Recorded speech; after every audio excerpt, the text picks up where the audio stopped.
Future Hacker. Life. Path. Future.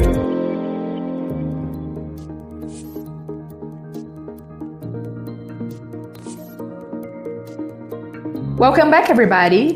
This is Future Hacker. We are talking to Pamela Golbin about the future of fashion. I'm your host, Maria Taide. So let's keep this conversation going. Pamela, we've been talking about this massive transformation in the fashion industry, right? That is going through both regarding technology, but also sustainability, which is affecting the whole chain, as we mentioned before. The production, the creation, the distribution. So which do you think are the main challenges for the industry? And is there any major transformation that you see in the coming years, looking ahead? Wow, that's quite a question. I don't even know where to start. I guess I would start by saying, fashion is a $3 trillion industry. That's a pretty big industry. Obviously, there's bigger, but I don't think we realize that it's 2% of the world's gross domestic product. So it's a big industry. And as it is also a major polluter. I think number 2 right now. Oh, really? I didn't know that. Yeah, because of the petrol-based fabrics. And so that we've known for some time, but it's only recently in the last 5 years that it has become a major issue. And if there's one good thing that's coming out of the pandemic is that now everybody realizes that sustainability is a very important issue that we can no longer ignore. And so just as in so many other industries, fashion now has integrated the fact that sustainability has to be part of the conversation. It's not that it hasn't been.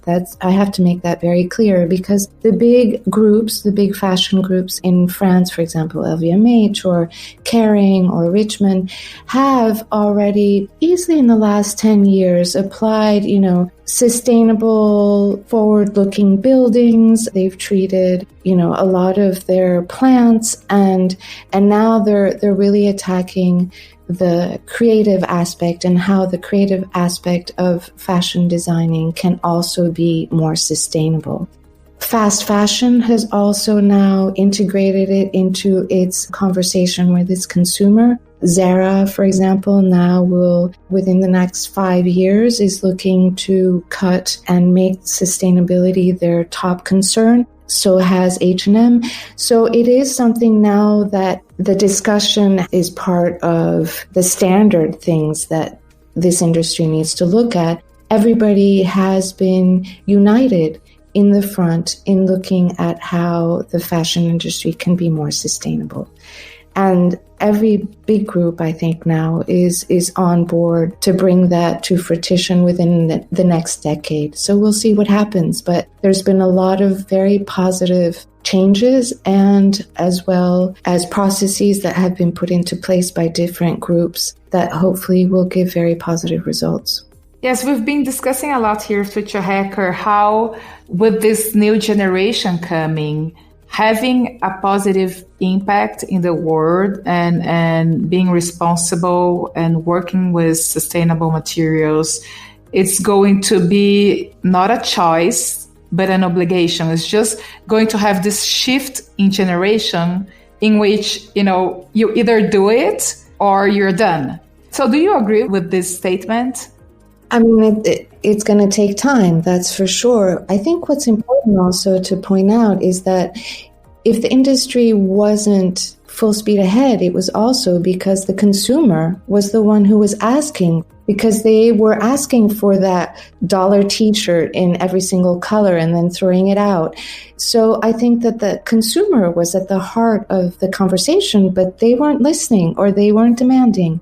I think that because, or thanks to the new generations, but also because of the situation where we're at, it is now a given. You can't go back to where we were before. So that's very important. But I think that the wake-up call came also really from the consumer side, because in the end, you vote with your wallet. And that's what makes a difference. I think that also the notion of quantity is maybe not what will be, the trendy thing in the next coming years, that it'll be more towards quality. It's a whole different mindset. I think consumerism in general has changed quite drastically and has been transformed during this pandemic. We'll see what happens once we are all vaccinated and can go back to a more normal life, if we can say that. But that being said, I mean, there's fashion, but look at the food industry.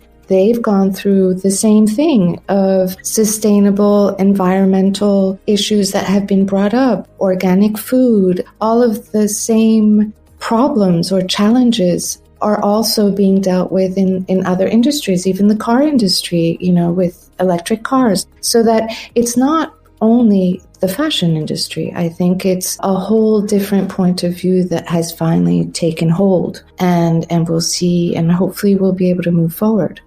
Exactly. And you made such an important point, because it's so easy for people to be, blaming the big corporations, blaming the industry for everything that is going on now.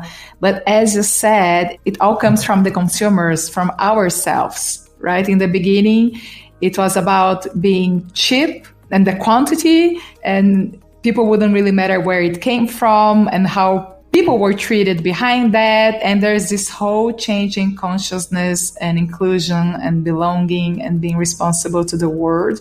And companies are following that. So it was a great point that you made, Pamela. Thank you. I don't think people realize what power they have with their credit card or even cash, even more power. But that's where the power lies. It's who you choose to buy from that will make a difference. Exactly.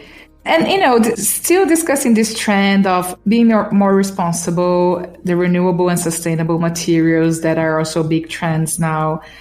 It's sad that circular economy will no longer be an option. So talking about the reduction of waste and the advancements in material technology, how is this evolving? Do you have any examples of great practices out there?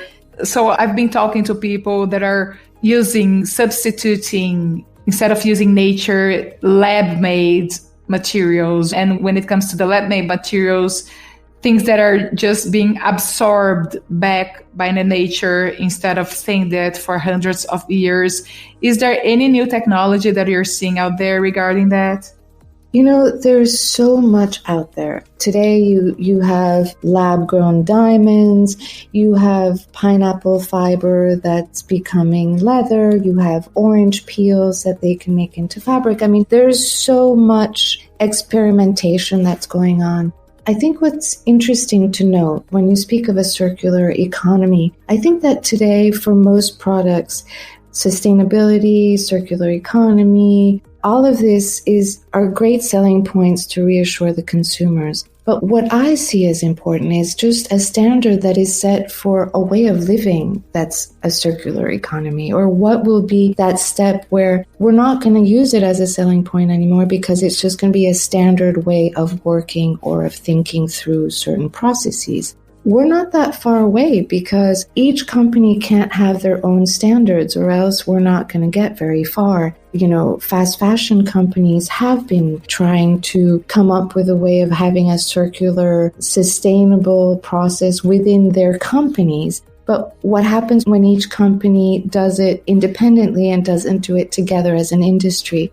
So I think that regulations will probably change with time to integrate all of these great changes that are happening now.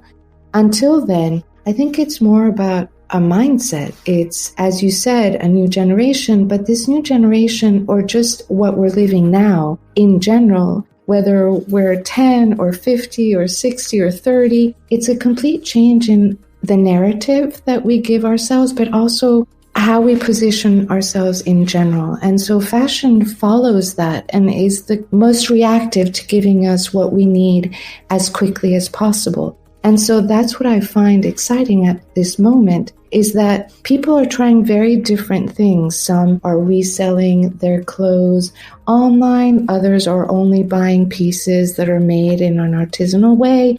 Everybody's trying to find how to express their way of thinking about circular economy or sustainability. What will happen when all of this finally comes together is the exciting part. what I'm feeling from the fashion industry is that it is a great moment where all of the actors are embracing the situation and thinking through, well, how can we integrate these points, use them to everybody's advantage, and create a win-win situation. And so creatives, technology, production, everyone is looking at the question so that they can bring constructive answers. That's great, Pamela. Let's dig deeper into this point that you mentioned of people reselling clothes and not everything, right? People are just buying used items. But this movement already affected the luxury market. So there are already many platforms reselling luxury. And the belief is that it's just a matter of time before the rest of the world adopts this habit. Currently, it's more adopted by young consumers, and they're just buying and selling pre-owned clothes. It's expected that this new generation values high fashion. They also value this positive impact around the brand, but they don't really have this ownership value that we currently have, the sense of belonging. And they actually value to purchase those used items. So what's your take on that? Do you think that it's still going to be a niche market, or are we just going to have a completely way of operating in the future in which, having less ownership and more rentals and reselling and, just getting pre-owned things are going to be the rule? And is it going to be inverse somehow? And I'm just talking about 20 to 30 years ahead, just playing with the imagination. There's no right answer here. I just would love to know your thoughts about this topic. Well, if there's one thing that's certain with fashion is that whatever you think will happen will not. I love that. I wouldn't even try to tell you what's going to happen next year because whatever I say will probably not happen. What's interesting to me about this pre-owned market, as they call it now, it was just vintage. It was called vintage before, or just used clothing. So it's going up in hierarchy of denominations. So that's already in itself, I guess it means that it's going up in value. I don't know about price. It's only normal that that should happen because it is, and it has to be very clear that for the most part, we're talking about luxury products that are from big luxury houses, because otherwise the value is so small that you don't really make any money off of it. So that when we're talking about pre-owned clothes or this market now, specifically in America, we're talking about mostly luxury goods, whether they be from French fashion houses or Italian fashion houses, but they're already costly items so that when they do go on, they're resold, they still have a very big value. And I think that that's what's interesting, is that we're redefining what value means or what it is or what we give to a certain object. Clothes, when you pay something €1 or $1, you're not going to really look after it as if it were worth €1,000 or $1,000. You'll have a very different relationship with that object. So that if you've paid €1,000 for a dress, if you are no longer wearing it and you can get a fourth back or a fifth of that back, that's a very good win-win situation. But it also means that the object had an initial value where there was either an artistic or creative signature, there was a quality fabric, there was a cut that was technically advanced, so that all of these pieces show that value is going to be at the core of a brand. Obviously, price will come with it, but if there's no value to that piece, you cannot resell it. It's like a car. You can't resell a car that didn't have value to begin with. And obviously, more time passes, the more the value of that car becomes a vintage car and more difficult to find. So that fashion sets itself in that same infrastructure or structure in which value will be at the core of what the piece is about. We spoke earlier about value, but I think what's changed today is that young consumers or consumers in general now, when they buy a valued piece, they want a story that goes with it. And that narrative has to have value within itself. And those are the brand values, the brand DNA, meaning excellence, meaning savoir-faire, craftsmanship. So that valuable pieces, by definition, have something that the others don't, which allow them to be resold. Do you want all of your wardrobe to come from pieces that have already been worn? Probably not. I think what is different today is that you have the choice of choosing something from fast fashion that in the future will probably come from a fully sustainable value chain, or a luxury item that was handmade, or quite simply an artisanal piece that was made by an artist around the corner from you that you found on social media. So that what enriches our industry today, fashion, is the choices. And those choices have become more and more pronounced as time goes by, because fashion is becoming and has always been quite inclusive. And so because inclusivity and diversity are also part of the top words at the moment, those two will have a place within the fashion landscape and do very much so at the moment. Such a great answer. Thank you so much for that, Pamela. It's just, I'm loving your interview. It's such an honor to have you with us on the show, really. Unfortunately, we're coming to the end, but I'd like to end with a final question, if I may.